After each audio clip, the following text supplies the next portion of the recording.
आपको एक अहम खबर से आगाह करते चलें। मौजा झोंक बोधो के इलाके ठट्टा लिगारी में रोत हुई बाठी ने तबाही मचा दी है। आपको एक अहम खबर से आगाह करते चलें। मौजा झोंक बोधो का ये इलाका है ठट्टा लिगारी, जहां रोत हुई बाठी ने तबाही मचा दी है। हजारों एकड़ पर खड़ी गंदम और चने की फसला डूब गई है और किसानों का करोड़ों रुपए का नुकसान हो गया है। मकामी काश्तकारों ने बताया कि वापडा डेरा इस्माइल खान ने चश्मा नहर में पानी को निकालने के लिए जो ड्रेन तामीर की थी वो 7 जमीन से बुलंद है। इस वक्त हमारे नुमाइंदे मलिक जफर इकबाल वहाँ मौजूद है। मजीद तफसीलात जानते हैं उनसे।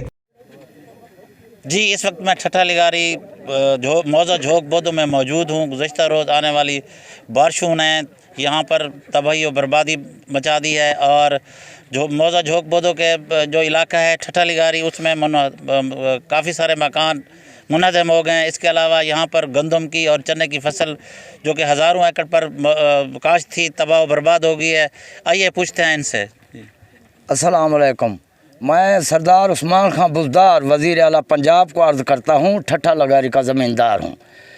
हज़ारे गने तादाद ज़्यादी साड़ी फसलें दी ख़त्म थी गई है, चने और कणक, जिहदे विच ये ज़्यादती काएं की थी। ई महकमे ने ड्रेन बहुची है, ये पानी नहीं कट सकती।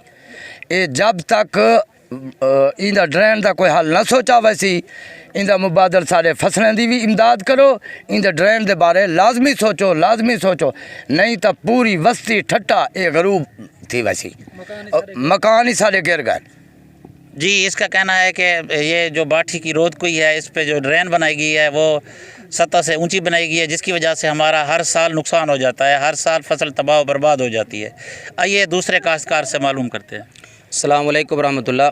मैं कारी शबीर उस्मानी अर्ज़ कर रहा हूँ। ठट्टा लिगारी का रिहायशी हूँ और चंद रोज़ पहले ये बारिश आई है, जिसकी वजह से इलाका वालों के बहुत ज़्यादा नुकसान हुए हैं, जिस तरह के ज़मींदार ग़ुलाम फ़रीद साहब फरमा रहे थे। और हकीकत है फ़सलें जो है गंदम की थी और इसके साथ चने और सरसों की और कुछ भाइयों की सब्ज़ी वगैरह की भी थी।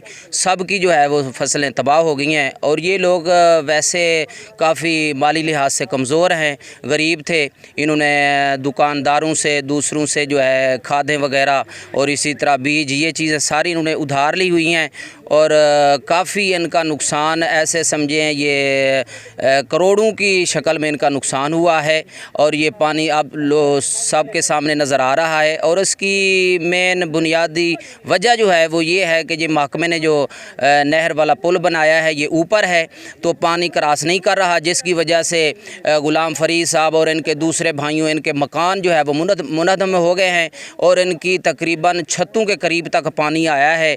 घरेलू लिहाज से माल और मकानात वगैरह, फसलें सब तबाह हो चुके हैं। वज़ीर आला मोहतरम मोहम्मद उस्मान बुज़दार साहब से इंतहाई अदब के साथ गुजारिश की जाती है तो इन लोगों के फसलों का जो है ख्याल करते हुए कुछ इनके साथ इमदाद की जाए। और इसी तरह ये जो पुल बनाई है इस का सिस्टम ठीक नहीं है, इसको दोबारा किसी अच्छे अंदाज से इसको दोबारा तामीर की जाए, बनाया जाए, जाके पानी जो है वो क्रॉस हो सके, यहाँ जमा ना हो, जैसे आइंदा के लिए भी नुकसान से ये लोग बच सकें। बहुत शुक्रिया। जी, काश्तकारों का कहना है कि यहाँ पर जो वापडा ने पुल बनाई है वो सतह से ऊंची बनाई है, जिससे हर साल हमारा लाखों रुपए, करोड़ों रुपए का नुकसान हो जाता है। काश्तकारों ने वज़ीर आला पंजाब से मुतालबा किया है कि हम गरीब लोग हैं, हमारा बहुत बड़ा नुकसान हुआ है, मकानात गिर गए हैं, फसल तबाह हो गई है, हमारी इमदाद की जाए, हमारे कर्ज़े माफ़ किया जाए और हमें खुसूसी पैकेज दिया जाए। जी।